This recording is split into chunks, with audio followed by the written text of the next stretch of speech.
What's going on, guys? Welcome back to another episode of KozMatt's Wrestling Recap. Let's get right into a very entertaining episode of Friday Night SmackDown. How are you doing, Matthew? I was awaiting a wild Friday Night SmackDown. You don't know what a wild Friday Night SmackDown is what we got. I got a list because I have my retainers in, but this was a wild SmackDown. And honestly, like I was posting on Twitter all night. This was an entertaining show, and with entertaining comes fun and shenanigans. Just the stuff that was produced tonight was just out of this world. So first off, let's kick the show off with Roman Reigns, the Tribal Chief, returning to WWE It was SmackDown. good Not to only see him just on the Tribal SmackDown, Chief, man. It really was. the undisputed WWE Universal Champion Roman Reigns returning with, of course, a massive ovation from the fans, also flanked by his bloodline, the undisputed WWE Tag Team Champions, the Usos, and also Paul Heyman. Roman Reigns kind of, explaining about what is the upcoming few, issues he's got, and especially come SummerSlam, which Paul Heyman takes the microphone. Oh boy, Paul was revved up tonight, man. Paul was revved up shaking, and Roman hands him the microphone and says, "Paul, explain to us what's going through your head." And Paul looked nervous tonight. He admitted the fear that Brock Lesnar can cause when he is all hauled up in a corner, especially when it comes to this last man standing match at SummerSlam on July 30th. Now, Paul Heyman explains how Brock Lesnar has everything to lose, and when it comes to that, Brock Lesnar kills, and he basically told Roman Reigns he will have to go savage to keep Brock Lesnar down for a 10 count. And then Theory made his presence felt running across the ring with the Money in the Bank briefcase, especially even when Roman Reigns came down to open the show. Theory was kind of trailing behind him with that briefcase. So we're getting a little bit of tease. I don't see any type of cash in soon. I see it maybe even at Clash at the Castle, which we will get into that. Sheamus versus Drew McIntyre, which happened later on. So you know what? A good filled promo by Roman Reigns alongside Paul Heyman as well. Got him even more pumped up for SummerSlam. Oh, yeah, for sure. Anytime we see the Tribal Chief on SmackDown or Raw, it's a special occasion, especially nowadays with this limited schedule. Paul Heyman, man, he always delivers on that microphone, gets the crowd certainly hyped up. I think he's the one that draws the most heat out of anybody, out of all the heels. He doesn't even have to wrestle, man. He just spits venom on that microphone, and I love to see it to kick off SmackDown. He could just tell a story and sell about anything. He could be my car salesman, and I'll buy a $100,000 car, and I can't even afford it.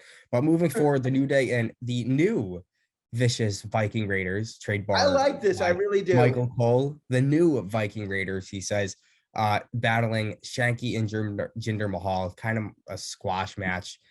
I don't know. It is what it is. It's just kind of a mess. The New Day entered the arena, and Xavier Woods offered like an ass kicking, and they actually suffered a hurt by the Viking Raiders to conclude the segment. Not really much needed. I see they're trying to move things forward with this storyline, but you know what? Maybe keep the New Day out of it for right now. Yeah, it's a slow build for the new improved Viking Raiders. I like this vicious angle. I really do. It's certainly something that the tag team division on SmackDown certainly needed, and I'm excited to see what the Viking Raiders do in the future.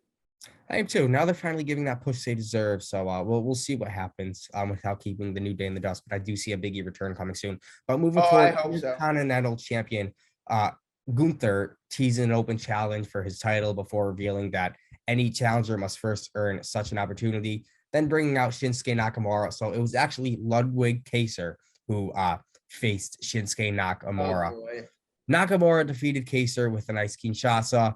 The big takeaway from this was Gunther was not having the loss by his little partner there, yeah. And he kept hitting them with slaps, telling them to get up, hitting them with those chops.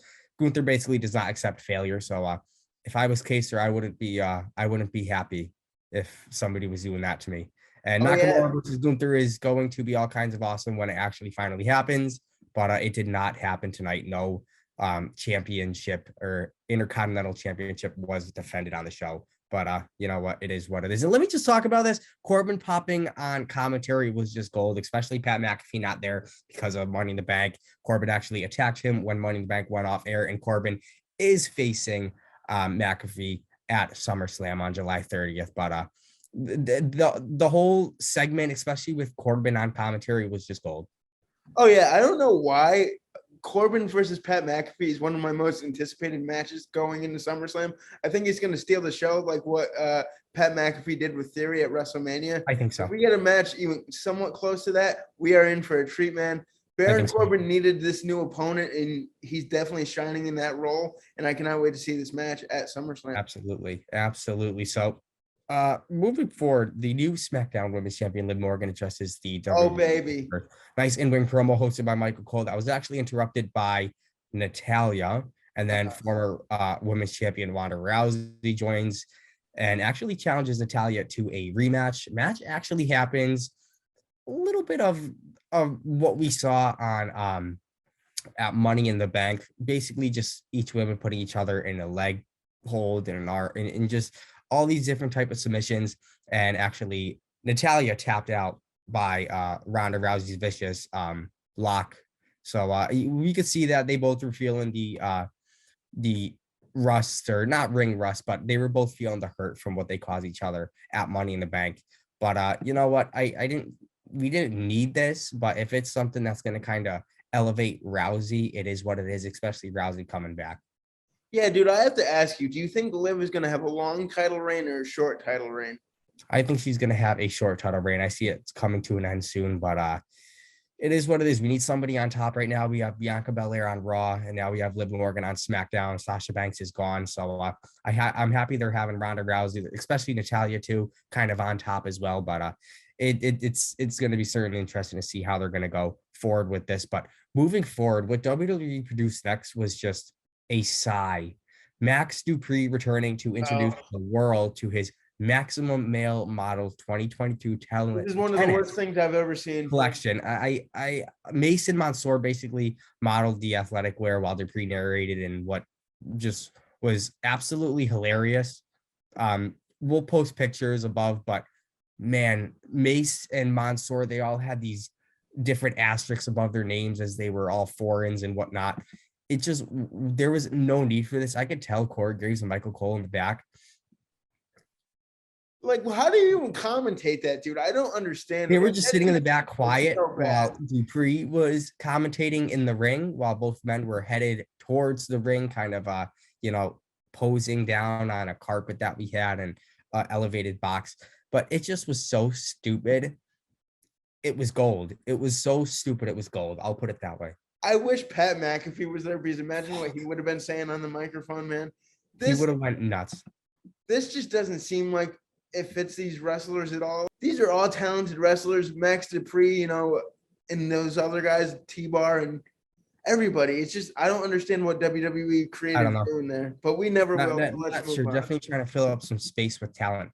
But moving forward, a scheduled matchup, which was supposed to be Aaliyah and Lacey Evans versus, I think it was Shotzi and somebody else. I totally forgot. But Aaliyah's down in the ring. Lacey Evans' music hits. She comes halfway down the ring, then turns back around because she kept going to the fans to, give her some more respect, become a little louder. Second time in a row, she almost made it to the ring, walked back to Gorilla, and then finally walked back down with her theme song replaying.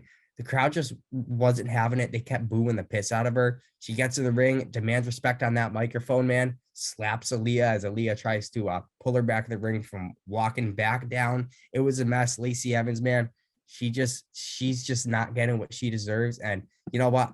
I could tell that this is actually a nice work by WWE and it came out perfectly, but it's just so fruitful, and it's just a downward spiral of Lacey Evans' career, and I just don't see how they can pull her out of this unless they just make her the ultimate heel, make her the next MJF. I don't know what can save her. Yeah, I really don't understand, because she had some certain heat when she originally came back, and WWE just kind of got her in that weird limbo. Like, she tried to come back as a face, now she's playing like a heel, so she's kind of stuck in that in between. WWE doesn't really know what they want to do with her. Right. So rivalry with Aaliyah could be pretty good, could be exactly what she needs. So we'll have to wait and see. Right.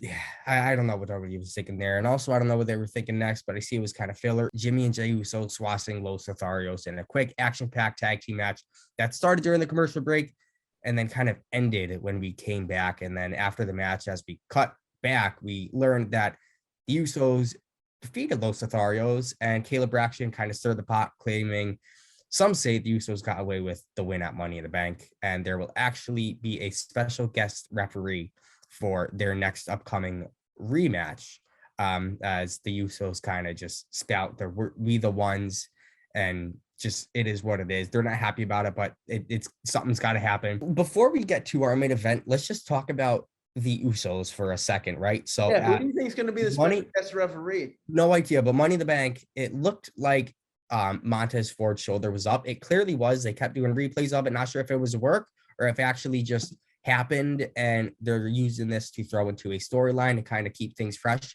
I agree with it. But SummerSlam, the Street Profits versus Usos, not sure who the guest referee is going to be, but let's just talk about Angel and Alberto just jobbing out in less than 2 minutes. Oh boy. Yeah. Sad to see, but it's tough. They're the the bloodline. They got to look strong. So I guess other tag teams are going to suffer. I do get it. Last but not least, man, the main event, what's supposed to be our scheduled main event, it looks like the show was just not written until the last minute that it was being broadcasted on television. It was Sheamus versus Drew McIntyre. Now the winner is supposed to face the winner of SummerSlam's match up with Roman Reigns versus Brock Lesnar. So Sheamus versus Drew McIntyre. Drew McIntyre's in the ring, all pumped up, ready to go. Sheamus comes down with Butch and, his whatever the other guy's name is, nor do I even care. I just don't know what they're doing with Butch. Sheamus starts to talk on the mic, pretending he has a cold. He's got COVID. Basically, it's Butch versus Drew McIntyre. Sheamus is watching from ringside. Oh, man, McIntyre just puts Butch away in 2 seconds and just kind of stands tall to end the show, kind of scaring Sheamus away with who do we see? We see Angela back in action as he cuts the ring ropes in half like he did a few months ago. But it is what it is. A weird way to end SmackDown, but I think they're just trying to slowly roll the ball. I see what WWE is trying to do come this year's SummerSlam, and you know what they're doing, it's working for me. I just can't wait for SummerSlam. That's basically what it's going to be. A good episode of SmackDown in the Bucks, a little bit slow, but I see what they tried to do, and it worked, and that's what matters. Yeah, with all the chaos going on in WWE right now with Vince McMahon and everything like that, I'm even surprised that they're able to put on Monday Night Raw and Friday Night SmackDown. I agree. But we'll have to wait and see what comes for SummerSlam. I'm certainly hyped up for it. I could honestly see a potential cash-in, maybe Austin Theory after the match between Brock Lesnar and Roman Reigns. We'll have to wait and see on that. But KozMatt will keep you guys posted on all the WWE rumors, news, and definitely Friday Night SmackDown and Monday Night Raw. Let us know what you guys thought about tonight's show. Always like, comment, and subscribe, and we will have a NASCAR recap for you Sunday. Peace out. Peace. Good morning.